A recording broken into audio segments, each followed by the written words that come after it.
Hello happy purse இந்த வீடியோவில் பார்த்தீங்கன்னா காந்தாரா சாப்டர் 1 மூவியோட ரிவ்யூ தான் பார்க்க போகிறோம். இந்த படம் லாஸ்ட் தேர்ஸ்டே தியேட்டரில் ரிலீஸ் ஆன ஒரு படம். லைக் ஒரு கன்னட மூவி தான் இது. பேன் இண்டியா லாங்குவேஜில் ரிலீஸ் பண்ணியிருக்காங்க. ஸோ இந்த படம் வந்து பார்த்தீங்கன்னா 2022 வந்த காந்தாரா மூவியோட second part. But Kantara chapter 1 அப்படின்ற பேரில் ரிலீஸ் ஆயிருக்கு. இது அந்த பார்ட்டோட ஒரு ப்ரீக்வல் இது.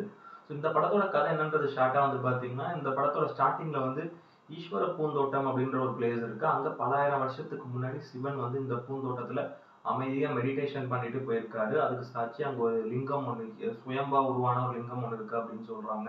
ஸோ இந்த லிங்கத்தை எடுக்கிறதுக்கு பல மன்னர்கள் ரொம்ப காலங்களா வந்துட்டு இருக்காங்க உள்ளுக்குள்ள அந்த ஈஸ்வர பூந்தோட்டத்துக்குள்ள.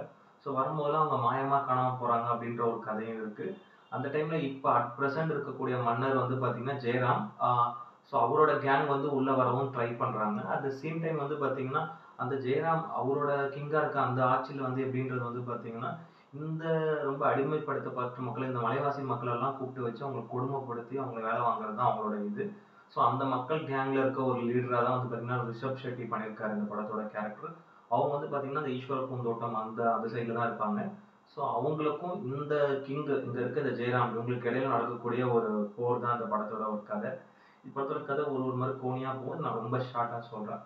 ஸோ இந்த படத்தோட ஹீரோ ரிஷப் ஷெட்டி அவரோட பெர்ஃபார்மன்ஸ் செமையா இருந்தது. ஏன்னா வந்து பார்த்தீங்கன்னா ஃபர்ஸ்ட் பார்ட்லேயே வந்து நேஷனல் அவார்டு வாங்கியிருந்தாரு பெஸ்ட் ஆக்டரா. நான் அப்போ அந்த ஃபர்ஸ்ட் பார்ட்டை நான் அந்த சேனலில் ரிவ்யூ பண்ணும்போதே சொல்லியிருந்தேன் ஒரு நேஷனல் அவார்டு கிடைக்கும் அந்த மாதிரியான பெர்ஃபார்மன்ஸ் அப்படின்றது. பட் இந்த படத்துக்கும் சேம் அதுதான் சொல்கிறேன். நேஷனல் அவார்டு நிறைய இன்டர்நேஷனல் அவார்ட்ஸ் கூட வாங்கும் அவருக்கு ஒரு பெஸ்ட் ஆக்டரா. அந்த ஃபர்ஸ்ட் பார்ட்டோட இந்த படத்தில் டபுள் மடங்கு வேற லெவலில் எஃபெக்ட் போட்டு ஆக்டிங் பண்ணியிருக்காரு. செமையாக இருந்தது அவரோட பெர்ஃபார்மன்ஸ்.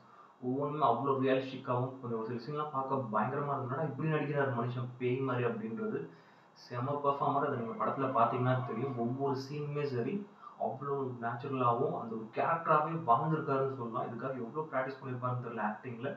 செம பிரமாதமான ஒரு பெர்ஃபார்மன்ஸ், அவரோட கெரியர் பெஸ்ட் பெர்ஃபார்மன்ஸ் இந்த படத்தில் அப்படின்னு சொல்லுவாங்க. அவரோட ஆக்டிங் மிரட்டியிருக்காரு. சரியான ஒரு பெர்ஃபார்மன்ஸ். படம் பாருங்க, அவரோட பெர்ஃபார்மன்ஸ்க்காக இந்த படத்தை நீங்கள் பார்க்கலாம் அப்படின்ற மாதிரி நான் சஜஸ்ட் பண்ணுவேன். அந்த மாதிரியான ஒரு பெர்ஃபார்மன்ஸ் மனுஷன் மிரட்டிட்டு இருக்காரு. எஸ்பெஷலி அந்த ப்ரீ கிளைமேக்ஸ்லலாம் அவர் பண்ணக்கூடிய ஆக்டிங் வேற லெவல்.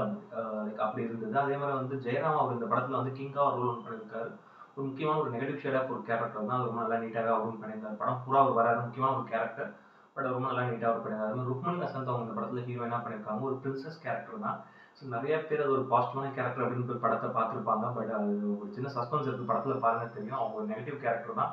அது நீங்கள் படம் பார்த்தீங்கன்னா புரியும். அது ஒரு ப்ரீ கிளைமேக்ஸில் ஒரு பெரிய ட்விஸ்ட் இருக்குது. பட் அவங்க பெர்ஃபார்மன்ஸும் ரொம்ப நல்லா நீட்டாகவே பண்ணியிருந்தாங்க ருக்மணி வசந்த். அதே மாதிரி இதில் வந்து குல்ஷன் தேவையா அவர் இந்த படத்தில் வந்து ஒரு நெகட்டிவ் ஷேடாக ஒரு கேரக்டர் பண்ணியிருக்காரு. ஜெயராமோட பையனாகவும் ருக்மணி வசந்த் கண்ணனாகவும் ஒரு பிரின்ஸாக இந்த படத்தில் ஒரு ரோல் ஒன்று பண்ணியிருக்காரு. ஒரு நெகட்டிவ் ஷேடாக ஒரு கேரக்டர் தான். ஒரு யூஸ்வலாக ஒரு மாதிரி இந்த சரிவேலை சார்ந்து பண்ணக்கூடிய ஒரு வில்லன் கேரக்டர் தான். ஸோ அதுவும் அவர் ரொம்ப நல்லா நீட்டாகவே நடிச்சிருந்தாரு. அதே மாதிரி பிரமோத் ஷெட்டி, நவீன் படேல் அவங்களாம் அந்த படத்தில் ஒரு முக்கியமான ஒரு கேரக்டர்ஸ் பண்ணியிருக்காங்க. ஸோ அவங்க பர்ஃபார்மன்ஸுமே நல்லா இருந்தது இந்த படத்தில். மெயினாக அஜ்னேஷ் லோக்நாத்தோட மியூசிக்கை பொறுத்த வரைக்கும் வந்து பார்த்தீங்கன்னா யூஸ்வலாக மிரட்டிட்டு இருக்காரு படத்தில். பேக்ரவுண்ட் ஸ்கோர்லாம் செமையாக பண்ணியிருக்காரு. இந்த ஃபர்ஸ்ட் பார்ட்லேயே பேக்ரவுண்ட் ஸ்கோர் ரொம்ப மிரட்டலாக இருந்தது. இந்த படத்தில் ஒரு பெரிய ஹிட்டாக காரணம் இந்த படத்தோட பேக்ரவுண்ட் ஸ்கோரும் அந்த ஒரு கிளைமேக்ஸ் சாங்கும் தான். அதே மாதிரி தான் இந்த படத்துலேயே வந்து பார்த்தீங்கன்னா பேக்ரவுண்ட் ஸ்கோராக இருக்கட்டும், செமையாக போட்டிருக்காரு. மியூசிக்காக இருக்கட்டும், சாங்ஸ் அந்தளவுக்கு எதுவும் பெருசாக இம்ப்ரெசிவாக இல்லை. பட் பேக்ரவுண்ட் ஸ்கோரு செமையாக மிரட்டியிருக்காரு. நிறைய இடங்கள்ல சூப்பராக ஒர்க் அவுட் ஆகுது. அவரோட சவுண்ட் டிசைன் ஒர்க் இருக்கட்டும், ஏன்னா சவுண்ட் டிசைன் டீம் அவங்க எல்லாமே பிரமாதமாக பண்ணியிருக்காங்க.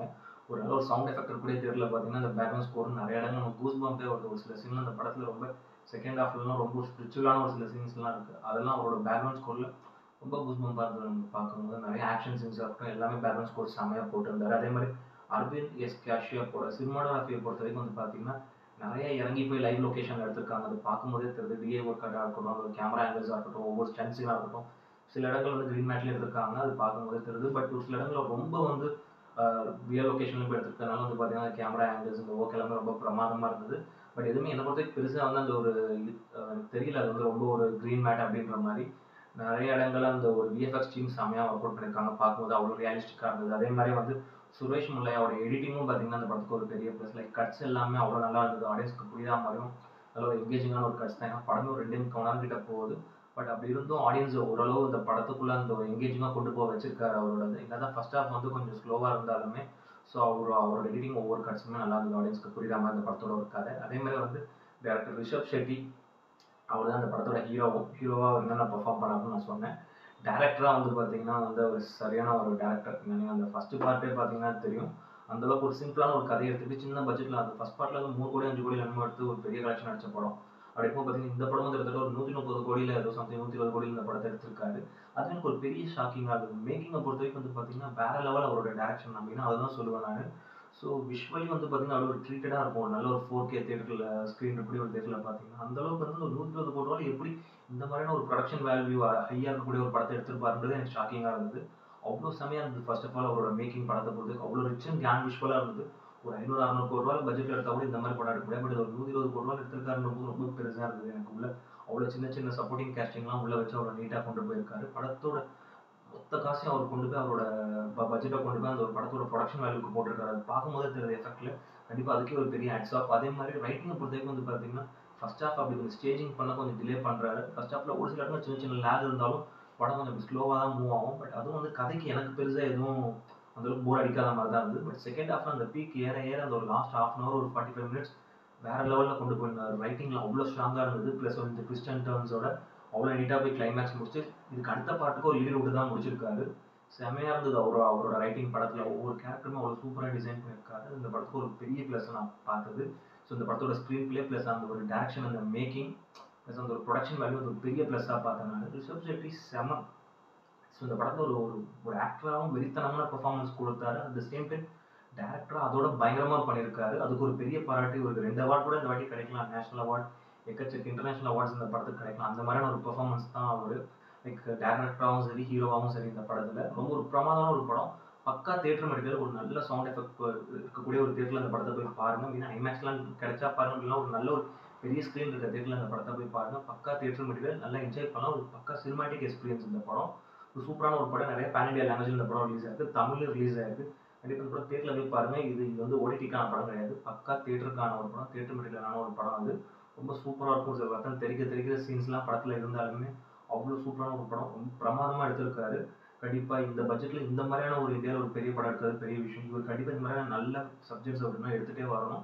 இப்போ எல்லாமே பேன் இண்டியா ஆகி போச்சு. அவர் வந்து ஒரு கன்னட ஆக்டர், கன்னட டேரக்டர், ஒரு கன்னட படம் தான் எடுக்கிறாரு அப்படின்ற மாதிரி இல்லாமல் ஸோ இது ஒரு பேன் இண்டியா மூவி எல்லாருமே இப்போ ரசிச்சு கொண்டாட ஆரம்பிச்சிட்டாங்க. மக்களும் வந்து எந்த லாங்குவேஜ்னு பிரித்து பார்க்கல. அப்படின்ற போது இந்த படம் வந்து செமையாக போய் ரீச் ஆகும். ஸோ இந்த படம் நான் அப்பவே பார்த்துட்டேன் லாஸ்ட் வீக்கே. எனக்கு ரிவ்யூ போட தான் இவ்வளோ டிலே ஆச்சு. ஒரு நல்ல ஒரு நீட்டான ஒரு சூப்பரான ஒரு படம். இந்த படத்தோட ரேட்டிங் வந்து பார்த்தீங்கன்னா 10க்கு வந்து ஒரு 8.5 கொடுப்பேன். அந்த அளவுக்கு ஒர்த்தான ஒரு தரமான ஒரு படம். இந்த வருஷத்துல நான் பார்த்த படத்துல ஒன் ஆஃப் த ஒரு பெஸ்ட் மூவினே நான் சொல்லுவேன். அந்த அளவுக்கு வந்து சூப்பரான ஒரு மூவி நான் பார்த்தேன் இப்போ ரீசெண்ட்ல. அதாவது மெயினாக அந்த ஒரு ப்ரொடக்ஷன் வேல்யூ எனக்கு அதெல்லாம் மறந்துட்டேன் நான். இந்த பட்ஜெட்ல இப்படி ஒரு படம் எடுப்பாங்களான்றது. பட் ஒரு தரமான ஒரு படம். பக்கா தியேட்டர் மெட்டீரியல் போய் பாருங்க, என்ஜாய் பண்ணுங்க. இந்த வீடியோ பிடிச்சிருந்ததுன்னா லைக் பண்ணுங்க, கமெண்ட் பண்ணுங்க, ஷேர் பண்ணுங்க. சேனலை சப்ஸ்கிரைப் பண்ணுங்க. இந்த வீடியோட லிங்க் உங்க ஃப்ரெண்ட்ஸ் எல்லாருக்கும் ஷேர் பண்ணுங்க. இன்னொரு நல்ல வீடியோவில் மீட் பண்ணலாம். Okay friends, thank you, by.